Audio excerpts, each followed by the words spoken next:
Hello students, एक बार फिर आप सभी का बहुत बहुत स्वागत है।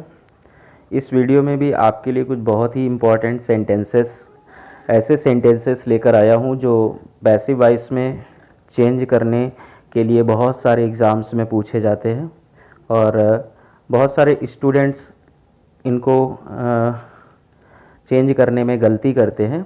तो इनको यदि आप थोड़ा ध्यान से देखेंगे तो ज़रूर आपको सारे सेंटेंसेस समझ में आ जाएंगे। और 8 सेंटेंसेस हैं इसमें, एक तरह से असेंडिंग ऑर्डर में लिखे हुए हैं। पहला सेंटेंस आपको जो सामने स्क्रीन पर दिख रहा है, इसी तरह से 1 से लेके 8 तक सारे और अधिक कठिन सेंटेंसेस और अधिक इम्पॉर्टेंट सेंटेंसेस हैं। ठीक है, ओके।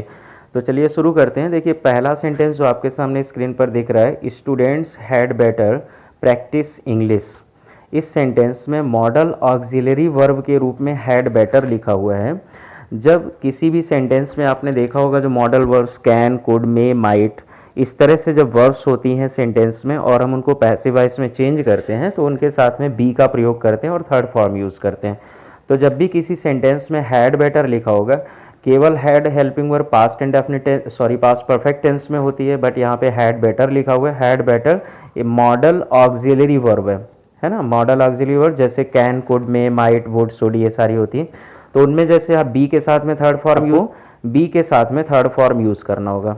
ठीक है, तो ये सेंटेंस का ऑब्जेक्ट हो जाएगा और ये सेंटेंस का सब्जेक्ट है।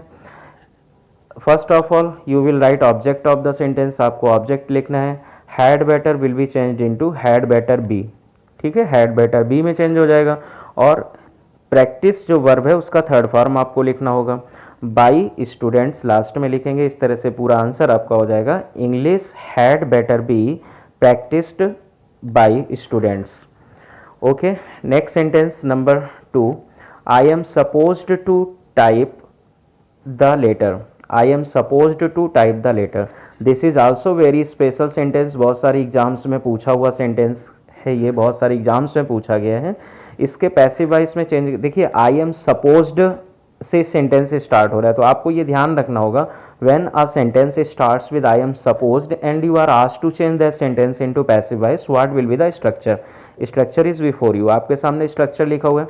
तो आई एम सपोज्ड टू जो लिखा हुआ है इसको ऐसे नहीं लिखना है आपको। स्ट्रक्चर आप देखेंगे, फर्स्ट ऑफ ऑल आपको ऑब्जेक्ट लिखना है, उसके बाद हेल्पिंग वर्ब लिखनी है, मेन वर्ब का थर्ड फॉर्म लिखना है, infinitive in passive voice. Infinitive जो है वो आपका पैसिव वॉइस में लिखा जाएगा। मैंने आपको अपने पिछले वीडियो में बताया हुआ था कि passive voice infinitive to be plus third form होता है और फिर उसके बाद में बाई का प्रयोग करना है, जैसे कि पैसिव वॉइस में करते हैं। ओके, तो देखिए इसमें सबसे पहले आपको ऑब्जेक्ट लिखना है। आपको पता है कि सेंटेंस का ऑब्जेक्ट क्या है, द लेटर। द लेटर आपके सेंटेंस का ऑब्जेक्ट है, तो सबसे पहले द लेटर आपको लिखना होगा।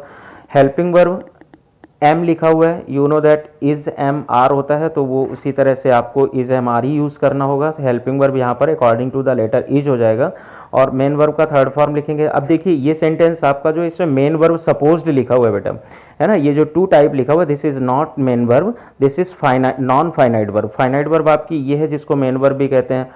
ये इन्फिनेटिव है, इन्फिनेटिव नॉन फाइनाइट वर्ब होता है which is not main verb, ये मेन वर्ब नहीं है।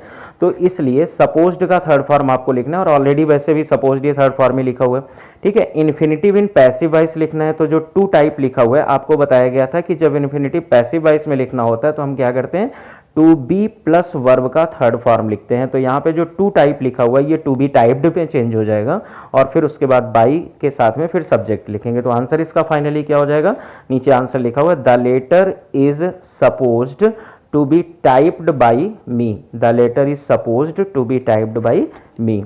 Okay, next sentence number 3। They are not supposed to make dessert. They are not supposed to make desert. This is the same sentence, but the difference is that the earlier sentence was an affirmative sentence, but this is a negative one. ये negative sentence है, not इसमें लिखा हुआ है। तो इसमें भी structure आपको वैसे यूज़ करना होगा, बस हेल्पिंग वर्ब के बाद में आपको नॉट यूज़ करना होगा। तो आंसर आपका फाइनली हो जाएगा।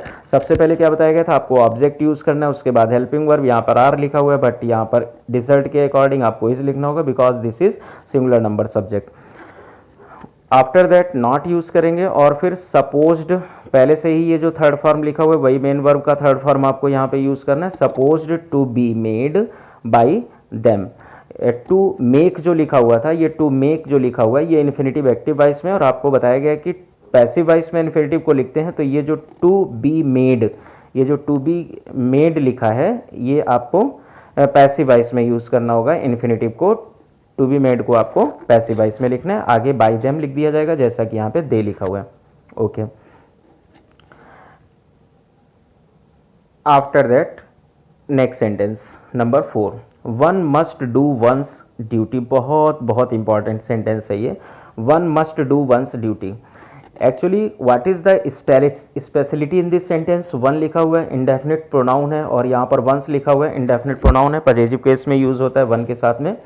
तो इंडेफिनिट प्रोनाउंस जब होते हैं सब्जेक्ट की जगह पर या ऑब्जेक्ट, कहीं भी इंडेफिनिट प्रोनाउंस प्रयोग किए जाते हैं तो these are not very important words in the sentence.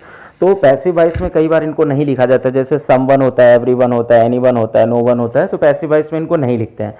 तो ये वन भी छोड़ देना है, वंस भी छोड़ देना है। अब जो सेंटेंस आपका बचा हुआ है मस्ट डू ड्यूटी, तो यू नो दैट ड्यूटी तो ऑब्जेक्ट है, तो सबसे पहले तो ऑब्जेक्ट ही आपको लिखना पड़ेगा, तो ऑब्जेक्ट हो गया। उसके बाद में क्या है कि मस्ट जो लिखा हुआ है, मस्ट भी मॉडल ऑक्सिलरी है, मॉडल वर्ब है, तो इसके लिए आपको मस्ट भी लिखना होगा और डू का थर्ड फॉर्म लिखेंगे तो फाइनल आंसर आपका हो जाएगा duty must be done.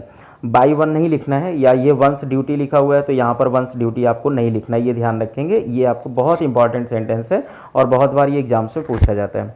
Okay, next sentence number 5, ये भी थोड़ा सा स्पेशल सेंटेंस इसलिए है क्योंकि इसमें नो वन भी लिखा हुआ है और एवर भी लिखा हुआ है।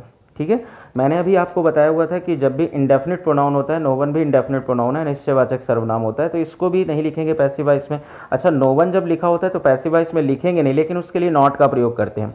एग्जाम्पल के लिए जैसे मान लीजिए सेंटेंस लिखा हुआ है no one liked his song, अगर कोई सेंटेंस है no one liked his song, तो इसको हम लिखेंगे नहीं, बल्कि पैसिव वॉइस में जब चेंज करेंगे तो नॉट का यूज करेंगे, जैसे his song was not liked.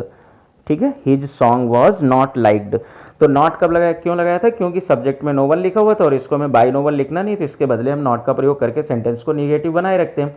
But यहाँ पर नो वन के साथ में एवर भी लिखा हुआ है, इसलिए आपको नेवर का यूज करना होगा। तो आंसर आपका क्या बन जाएगा, देखिए मी जो यहाँ पर ऑब्जेक्ट लिखा हुआ है, इनडायरेक्ट ऑब्जेक्ट है, इसको हम सबसे पहले यहाँ पे सब्जेक्ट के रूप में लिखेंगे।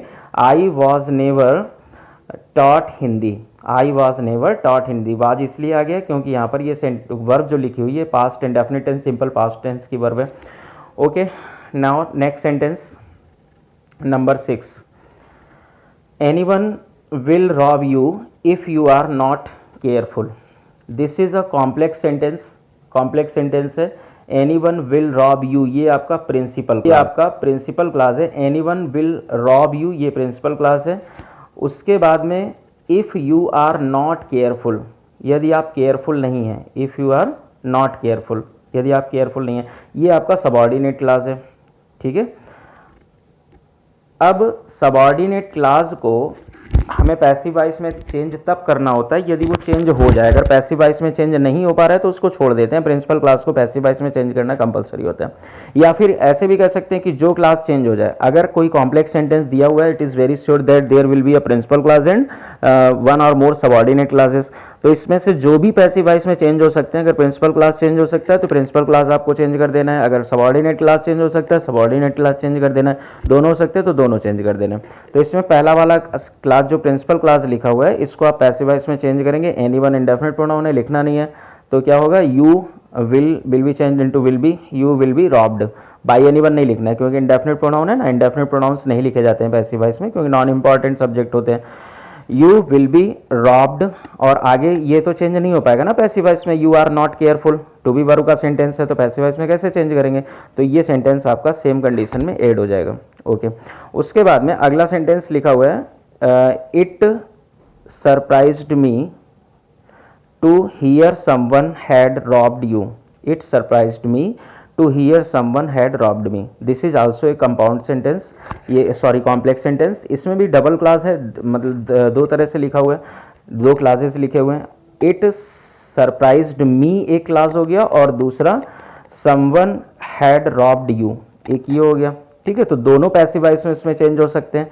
पहला वाला भी इट सरप्राइज्ड मी, ये भी पैसिव वॉइस में चेंज हो जाएगा। समवन हैड रॉब्ड यू, ये भी पैसिव वॉइस में चेंज हो जाएगा। तो दोनों को चेंज कर लेंगे, जैसा कि मैंने अभी बताया हुआ था कि जो क्लास पैसिव वॉइस में चेंज हो जाएगा, एक या दोनों, उनको सबको पैसिव वॉइस में चेंज करना होता है। तो इट सरप्राइज्ड मी, तो क्या हो जाएगा, आई वॉज सरप्राइज्ड। इट भी नॉन इंपॉर्टेंट सब्जेक्ट है, इसको भी आपको छोड़ देंगे, आई वॉज सरप्राइज्ड। उसके बाद में दूसरा सेंटेंस जो है, someone had robbed you, someone भी इंडेफिनिट प्रोनाउन है, तो इसको भी आप पैसिव वॉइस में नहीं लिखेंगे, तो हैड रॉब्ड यू बचा हुआ है।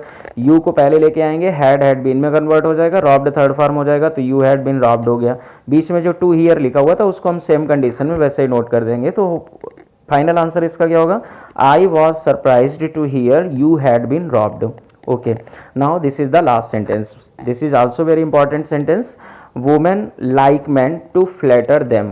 Women like men to flatter them. Actually इसको हम चेंज करेंगे जब पैसिव वॉइस में, तो इसमें स्पेशलिटी क्या है, देखिए बेटा, ये सब्जेक्ट लिखा हुआ है, लाइक ये भी लिखा हुआ है, वर्ब है, मेन वर्ब है, सेंटेंस की फाइनाइट वर्ब है, और ये मेन ऑब्जेक्ट है, बट इस ऑब्जेक्ट के लिए यहाँ पर इन्फिनिटिव लिखा हुआ है, और इस इन्फिनिटिव का यहाँ पे ऑब्जेक्ट लिखा हुआ है।